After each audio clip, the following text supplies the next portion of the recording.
in the same airplane they take off from. They prefer to jump from the plane. And it looks like we've got a jump run going here. You'll see as the aircraft,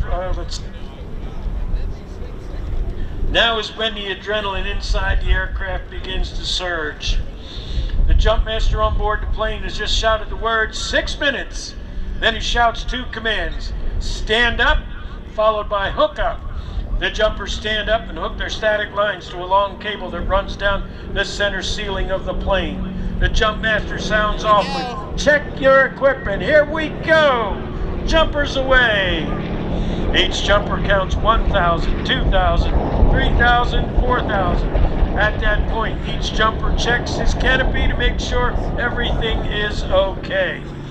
The task now is to maintain intervals and find your way safely to the ground. What you are seeing is just how jumpers descended during the Second World War. If you have ever seen Band of Brothers or the movie A Bridge Too Far, these guys do it for real.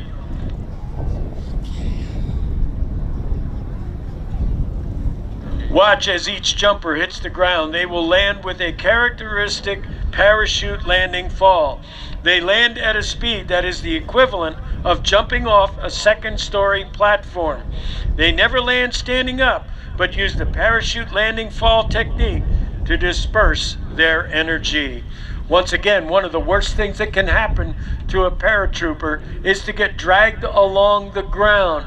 Not only can you get hurt that way, but in a wartime situation, you are now a moving target for the enemy. Not good. Not at all.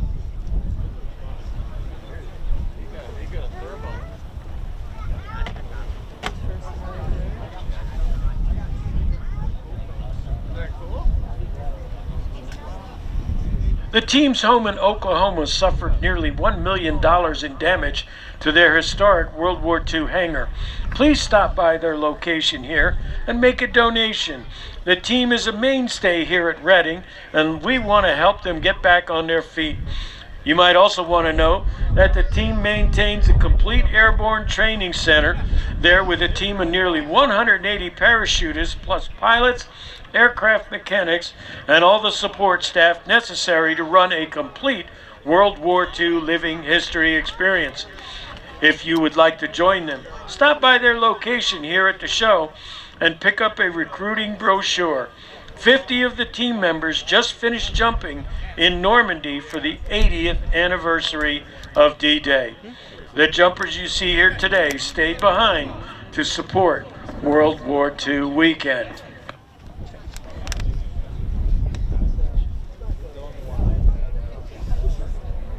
As you can see, the wind is blowing pretty good. And we have one jumper who has found himself in a thermal. He's actually in a column of rising air out there. Wow.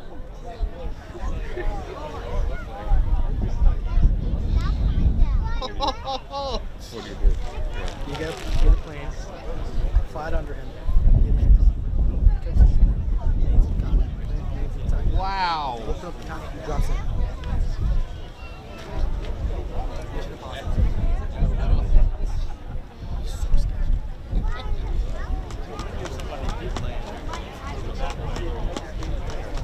Well, one thing for sure, this is a very light paratrooper here.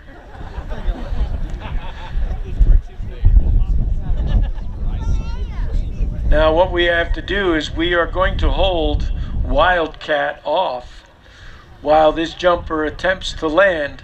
Sooner or later that thermal's gotta give out, and it looks like they are coming down.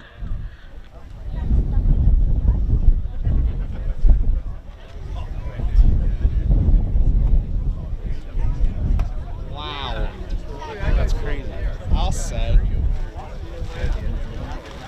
What are they called?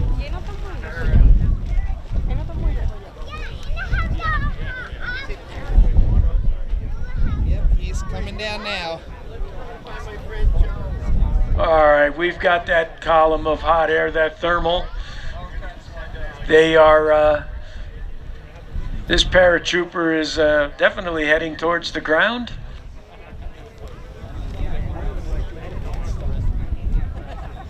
I mean, this paratrooper has gone just about the full length of the main runway here.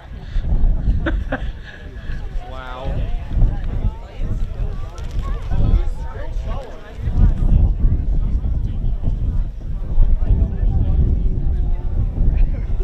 Oh my gosh.